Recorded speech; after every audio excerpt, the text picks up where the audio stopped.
இந்த செய்தியை உங்களுக்காக வழங்குவது யூரோ குரூப் மலேசியா.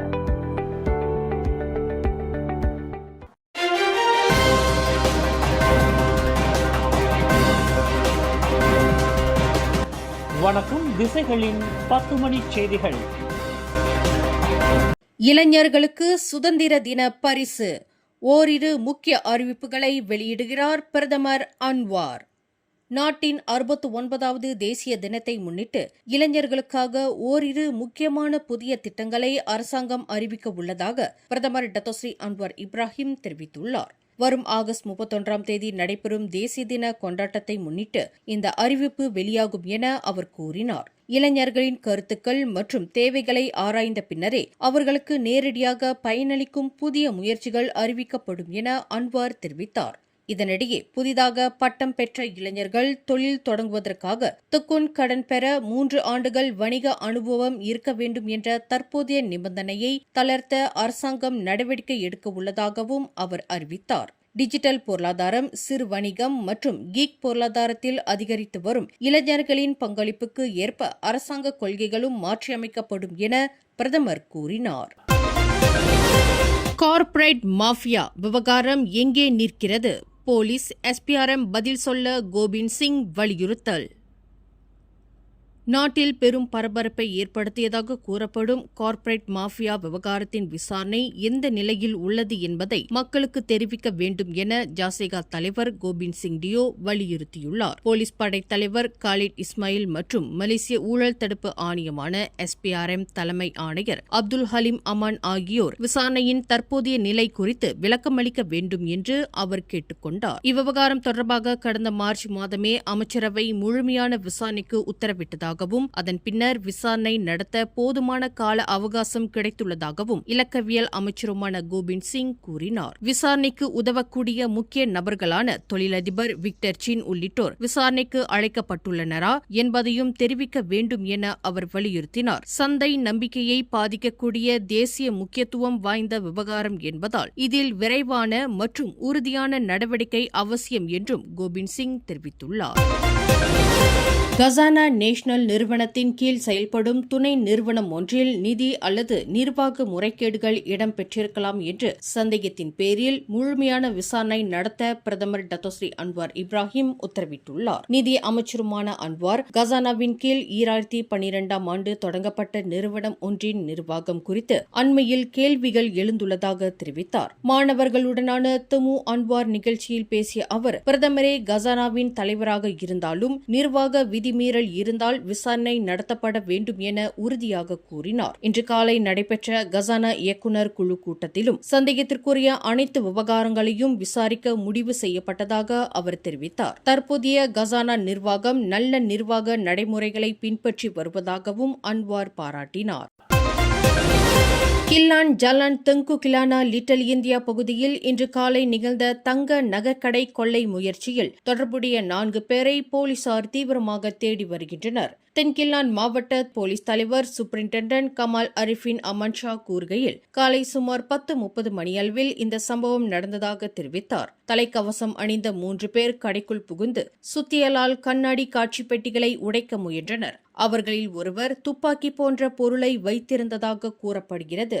ஆனால் கடையின் பாதுகாப்பு எச்சரிக்கை மணி ஒலித்ததால் கண்ணாடியை உடைக்க முடியாமல் அவர்கள் தப்பிச் சென்றனர். கடைக்கு வெளியே மோட்டார் சைக்கிளுடன் காத்திருந்த மற்றொரு நபருடன் சேர்ந்து 4 பேரும் அங்கிருந்து தப்பியோடினர். கும்பலாக கொள்ளையடிக்க முயன்றபோது காயத்தை ஏற்படுத்தியதாகவும் கொள்ளை முயற்சியின் போது துப்பாக்கியை காட்டியதாகவும் போலீசார் வழக்கு பதிவு செய்துள்ளனர். இந்த கொள்ளை முயற்சியில் தொடர்புடையவர்களை அடையாளம் கண்டு கைது செய்யும் நடவடிக்கைகள் தற்போது தீவிரப்படுத்தப்பட்டுள்ளன என்று சூப்பரிண்டென்டன்ட் கமால் அரிஃபின் அமான்ஷா தெரிவித்தார்.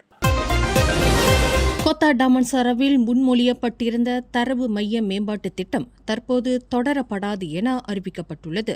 அத்திட்டத்திற்கான திட்ட அனுமதி விண்ணப்பத்தை மேம்பாட்டாளர் நிறுவனம் பட்டாலிங்ஜயா மாநகர் மன்றமான MBPJ-விடம் இருந்து திரும்ப பெற்றுள்ளதாக மனிதவள அமைச்சரும் சுங்கைபுலோ நாடாளுமன்ற உறுப்பினருமான டத்தோஸ்ரீ ரமணன் ராமகிருஷ்ணன் தெரிவித்தார். MBPJ அதிகாரிகளிடமிருந்து இது குறித்த தகவலை தாம் அண்மையில் பெற்றதாக அவர் கூறினார். கடந்த ஜூலை மாதம் 17ஆம் தேதி கோத்தா டாமன்சாரா மக்களுடன் விரிவான கலந்துரையாடல் நடத்தப்படாததால் இந்த தரவு மைய திட்டத்தை எதிர்ப்பதாக ரமணன் தெரிவித்திருந்தார். பெரிய அளவிலான மேம்பாட்டு திட்டங்கள் உள்ளூர் மக்களின் வாழ்க்கையில் பாதிப்பை ஏற்படுத்தக்கூடியவை என்பதால் அவர்களின் கருத்துக்களும் கவலைகளும் கட்டாயம் கேட்கப்பட வேண்டும் என்று அவர் வலியுறுத்தினார். எதிர்காலத்தில் சுங்கைபுலோ நாடாளுமன்ற தொகுதியில் எந்த புதிய பெரிய மேம்பாட்டு திட்டம் முன்வைக்கப்பட்டாலும் முதலில் மக்களுடனும் சம்பந்தப்பட்ட தரப்பினருடனும் கலந்துரையாடல் நடத்தப்பட வேண்டும் என்றும் ரமணன் கூறினார். 2.1 பில்லியன் ரிங்கெட் செலவில் மேற்கொள்ளப்படும் கோலாலம்பூர் காராக் விரைவுச்சாலை விரிவாக்க திட்டம் 3வது கென்தெங் சிம்பா சுரங்கப்பாதை அமைக்கும் பணியும் 2030ஆம் ஆண்டுக்குள் முழுமையாக நிறைவடையும் என அறிவிக்கப்பட்டுள்ளது. இந்த ஆண்டு மார்ச் மாதம் தொடங்கிய இந்த பணிகள் 45.3 கிலோமீட்டர் தூரத்திற்கு ஸ்லாங்கூர் மற்றும் பஹாங் மாநிலங்களை உள்ளடக்கி மேற்கொள்ளப்படுகின்றன என்று பொதுப்பணித்துறை அமைச்சர் டத்தோஸ்ரீ அலெக்சாண்டர் நந்தாலிங்கி தெரிவித்தார்.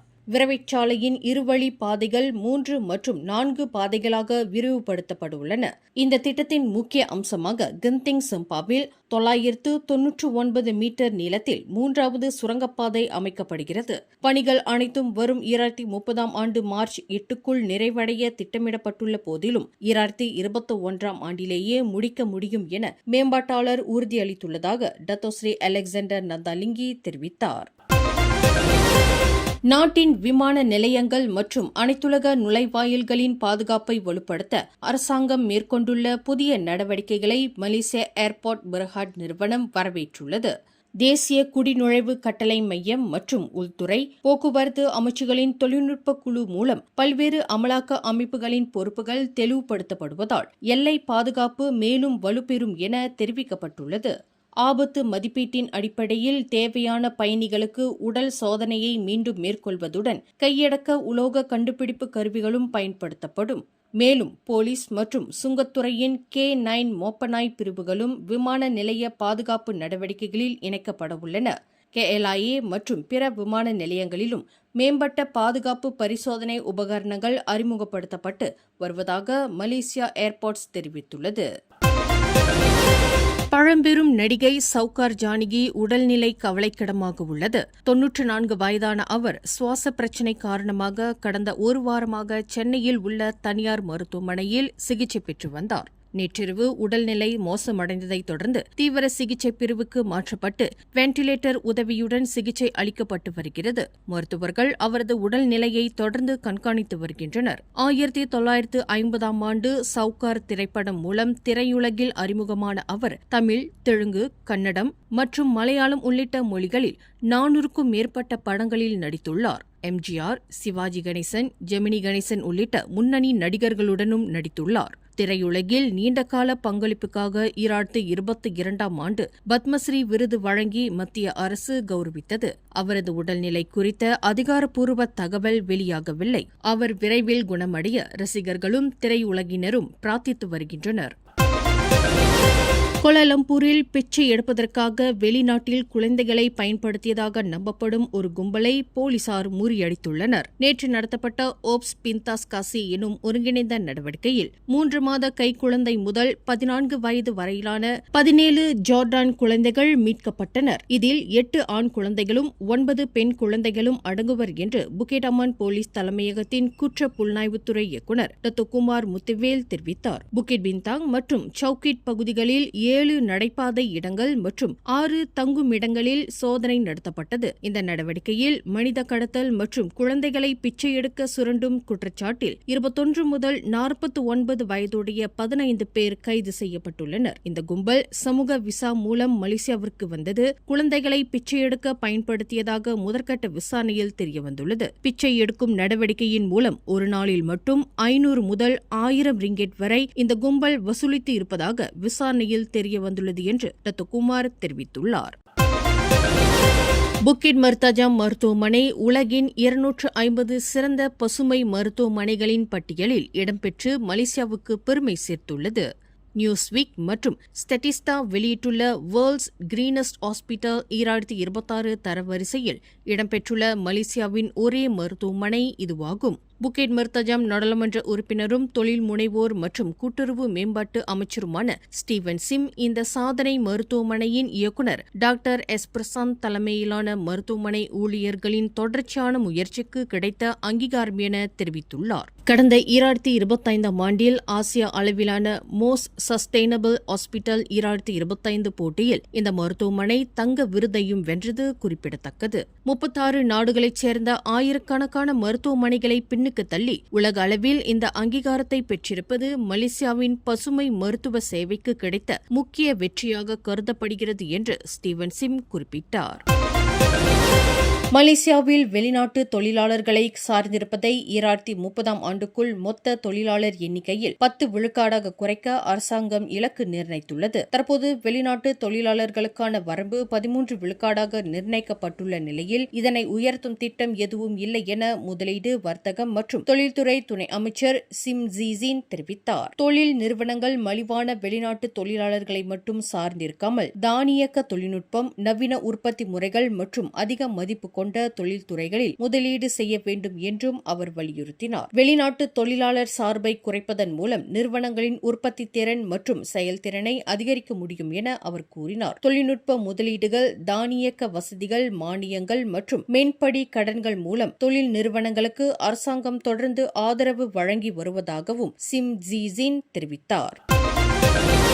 சிங்கப்பூர் லிட்டில் இந்தியா MRT ரயில் நிலையத்தில் பயணிகளுக்கு வழிகாட்டவும் பயண தகவல்களை வழங்கவும் மனித உருவ ரோபோ ஒன்று சோதனை அடிப்படையில் அறிமுகப்படுத்தப்படுகிறது. ஒல்லி என பெயரிடப்பட்டுள்ள இந்த ரோபோ ஆகஸ்ட் 31 முதல் செப்டம்பர் 11 வரை டவுன் டவுன் லைன் ரயில் வழித்தடத்தில் உள்ள லிட்டில் இந்தியா நிலையத்தில் சோதனை செய்யப்பட உள்ளது.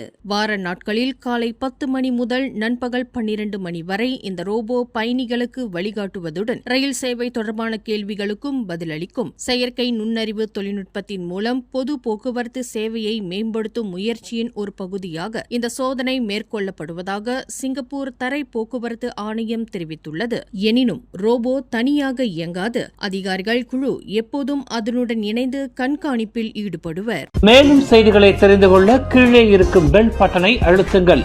உங்கள் மகிழ்ச்சியை வெளிப்படுத்த லைக் மற்றும் ஷேர் செய்யுங்கள். தொடர்ந்து திசைகளோடு இணைந்திருக்க சப்ஸ்கிரைப் செய்யுங்கள்.